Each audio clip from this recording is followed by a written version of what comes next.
My fiancé posted, "Last night of freedom," with photos from a club, sitting on another man's lap. I commented, "First night of freedom, actually." Then I changed my relationship status and tagged her dad. What happened next made local news. I, 29 male, was supposed to be working late Thursday night. My fiancée Brianna, 27, told me she was having a low-key bachelorette with her bridesmaids. Just dinner and maybe some wine at her friend Qley's place. Wedding was in 9 days. Around 11 p.m., I'm wrapping up a project when my phone starts buzzing. Instagram notifications. Brianna posted to her story, "Last night of freedom, bitches." The photo? Her straddling some dude's lap at what was clearly a club, not Qley's apartment. His hands were on her waist. She was kissing his neck. I sat there staring at my phone for a solid minute. Then more photos rolled in, her grinding on him doing body shots off her bridesmaids cheering them on. The last one, them making out, full ton, his hand up her dress. The caption, "What happens at bachelorette stays at bachelorette." Yeah, except when you post it on social media. I screenshot everything. Then I commented on the last photo, "First night of freedom, actually, wedding's off." Changed my relationship status to single. And here's the kicker. I tagged her dad, Raymond. Why her dad? Because Raymond paid for the entire wedding. $80K. Venue, catering, the works. And he specifically told Brianna no wild bachelorette party because his business partners and their families would be at the wedding. Man owns 3 car dealerships and has a reputation to maintain. Within 5 minutes, my phone exploded. Brianna calling, her friends calling, random numbers I didn't recognize. I turned it off and went home. Next morning, I wake up to someone laying on my doorbell. It's Brianna's mom, Denise, and she's got Brianna with her. Bri looks rough, makeup smeared, still in her club dress, crying. "How dare you humiliate my daughter like that?" Denise screams, "She humiliated herself, I just pointed it out." Brianna tries the tears. "Baby, it meant nothing. It was just fun. All brides do this." All brides make out with random dudes and post it online? You're overreacting. It was just dancing. I pull up the screenshots on my phone. This is just dancing? Denise actually gasps when she sees the hand up the dress photo. Even she can't defend that. "Delete those right now," Denise demands. "The wedding is in 9 days." What wedding? That's when Brianna drops the act. "You already paid for everything. You can't cancel now. Do you know how this will make me look?" There it is. Not "I'm sorry," not "I made a mistake," just worried about how she'll look. That's Raymond's problem, not mine. He paid for it all, remember? You insisted Daddy handle everything.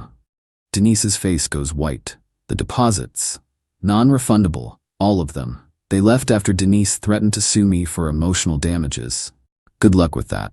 But here's where it gets insane. 3 hours later, there's a news van outside my apartment. Local news. Apparently, Brianna went straight to Channel 7 with a sob story about how I publicly shamed her and ruined her life over innocent bachelorette party fun. They interviewed her on the noon news. She wore this conservative outfit, no makeup, crying about how I betrayed her trust by weaponizing social media against her. She actually said I was controlling and abusive for not letting her have one night of harmless fun with her girlfriends. The reporter ate it up. The segment was titled, "Groom's Social Media Revenge Goes Too Far?" Yeah, I was the bad guy for calling off my wedding after catching my fiancée with another man's tongue down her throat. Update 1. The news segment backfired spectacularly. See, Brianna forgot one crucial detail. The internet exists. Within hours, someone found her Instagram posts. She deleted them, but screenshots are forever, and posted them in the comments of the news station's Facebook post. The comments were brutal. Harmless fun? She was basically dry humping him. She posted it public and he's wrong for responding? Play stupid games? Channel 7 really ran this without fact-checking? But the best part? The guy from the club saw the news segment. His name is Trent, and he's married. His wife saw the broadcast, recognized him, and went nuclear on their joint Facebook. Trent's wife posted everything. Apparently, Brianna gave him her number. They'd been texting for 2 days. She sent him nudes. He sent pics. She told him she was in an open relationship and her wedding was just for show because her fiancé was rich. Rich? I'm a project manager at a tech company. I do fine, but rich? That's hilarious. Raymond called me that afternoon, first time we'd ever talked one-on-one without Brianna there. Son, I need to know, did she really do what those photos show? I sent him everything. Long silence. Then, I'm pulling the entire wedding fund. Every penny I can get back, I'm taking. The rest, she can figure out. Raymond, you don't have to. Yes, I do. I raised her better than this. Her mother enabled this behavior for too long. I'm done. Later that day, Brianna tried a new approach. She showed up with her bridesmaids, Qley, Madison, and Jackie. They stood in my hallway like some kind of intervention squad. We need to talk about your toxic masculinity, Qley starts. My what now? You're punishing Bray for expressing her sexuality, Madison adds. It's 2024. Women are allowed to have fun.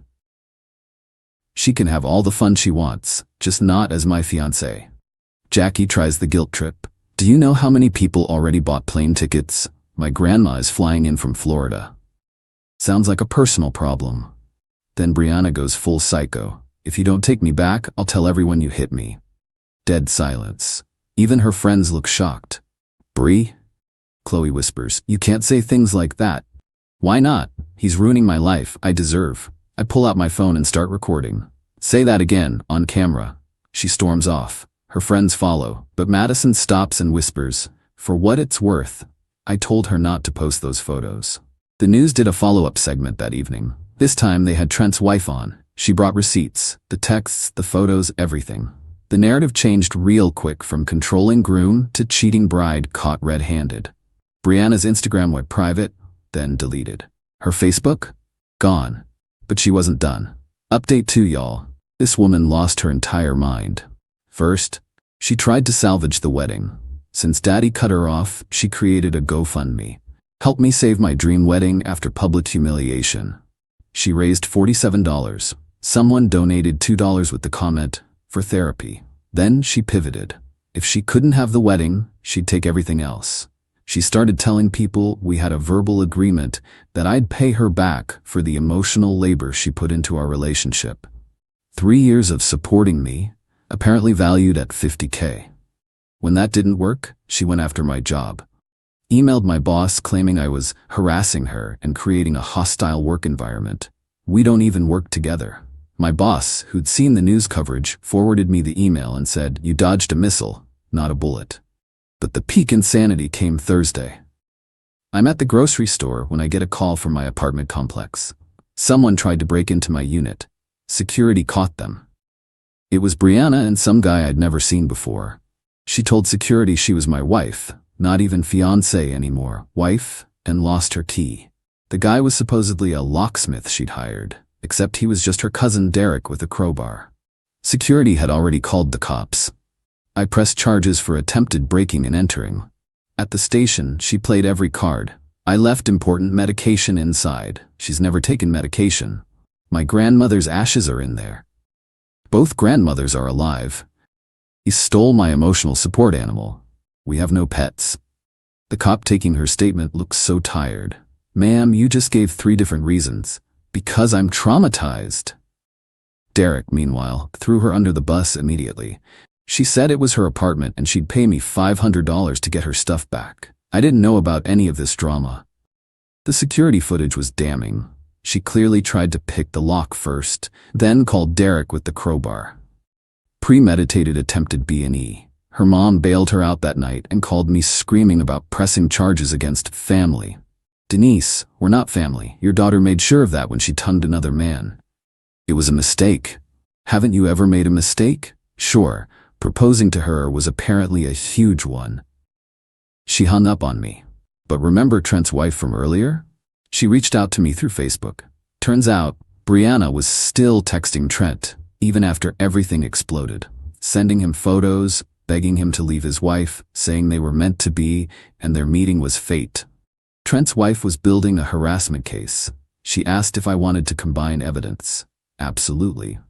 Then Friday, the day before what would have been our wedding, Brianna made one last play. She showed up at my work, in a wedding dress. The wedding dress. The one that cost $8K that her daddy bought. She stood in our lobby, full veil and everything, crying and begging me to remember our love. Security escorted her out, but not before everyone got photos and videos. Someone set it to sad violin music and it went viral on TikTok. 2.3 million views. The comments were savage. The mascara tears really sell the crazy. This is why we don't ignore red flags. Bro dodged a nuclear warhead. My favorite, imagine being the other dude watching this like.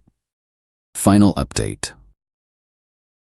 The wedding day came and went. I spent it at a bar with my boys, watching football and eating wings. Best Saturday I'd had in months. But Brianna? Oh, she had different plans. She showed up at the venue, in her dress, with a photographer. See, she couldn't get any refunds, but the venue was still technically booked. So she decided to have her wedding anyway. Alone. She did a full photo shoot, walking down the aisle, fake cutting the cake, first dance with an invisible groom, the works. The venue staff were so uncomfortable they called Raymond. He showed up and lost his shit. I got a play-by-play from the catering manager who's friends with my buddy. You're embarrassing yourself and our family. I deserve my special day. He stole it from me. He stole it? You couldn't keep your tongue in your mouth for 9 days. She apparently screamed that he never supported her happiness, and this was her truth.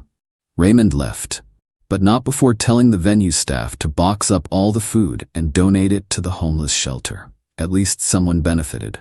The photographer, who hadn't been paid up front, she assumed Daddy would handle it, left halfway through when he realized no one was paying him. But not before posting some shots on his Instagram with the caption, "Weirdest gig ever. Bride, no groom, still wanted couples photos, I can't make this up." Those went viral too. Brianna holding her own hand, Brianna slow dancing alone, Brianna toasting to nobody. It was tragic and hilarious simultaneously.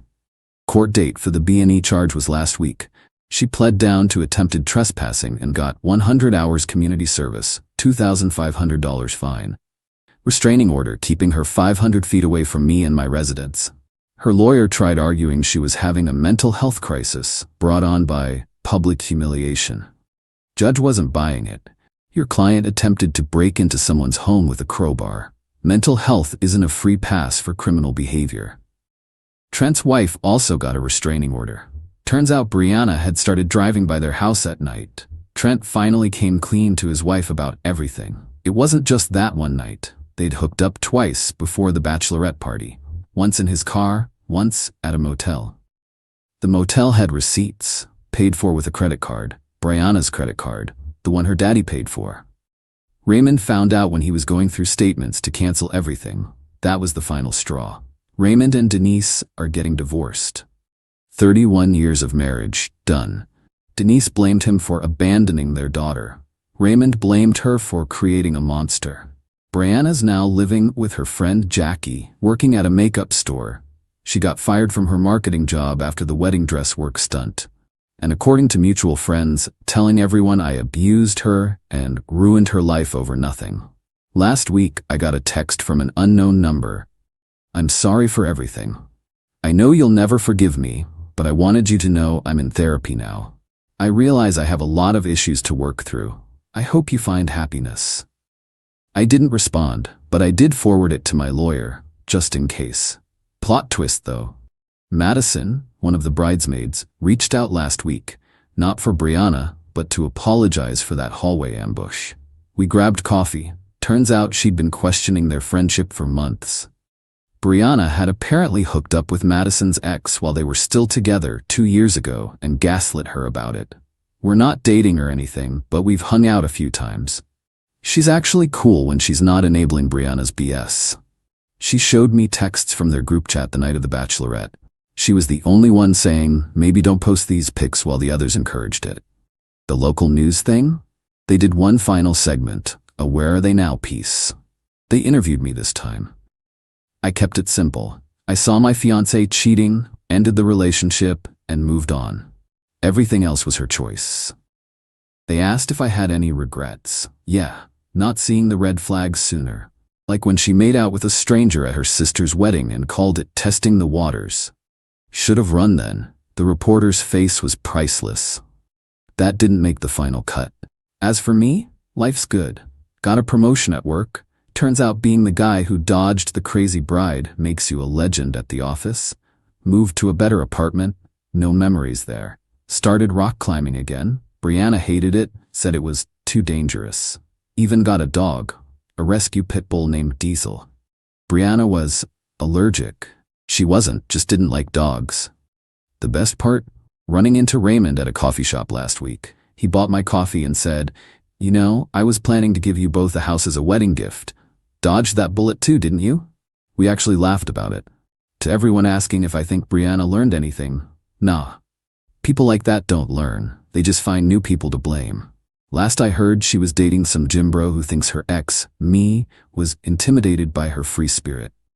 Good luck with that, gym bro. You're gonna need it. Oh, and Trent? His wife divorced him. He's living in his brother's garage, paying alimony, and Brianna won't return his texts anymore. Karma's beautiful sometimes. Thanks for following this insane journey. Gonna go live my best life now with my dog, my sanity, and my tongue staying in my own mouth where it belongs. Peace out. Edit. Since some of you asked, yes, I kept the ring. Sold it and bought a sick gaming setup. Brianna can die mad about it. Edit 2. For those saying this is fake, I wish it was. My life would have been way less chaotic. But hey, believe what you want. I'm just glad it's over. Edit 3. Just found out through the grapevine that Brianna tried to sue the news station for defamation because their follow-up coverage ruined her reputation. They countersued for filing a frivolous lawsuit. She now owes them legal fees. You literally cannot make this up.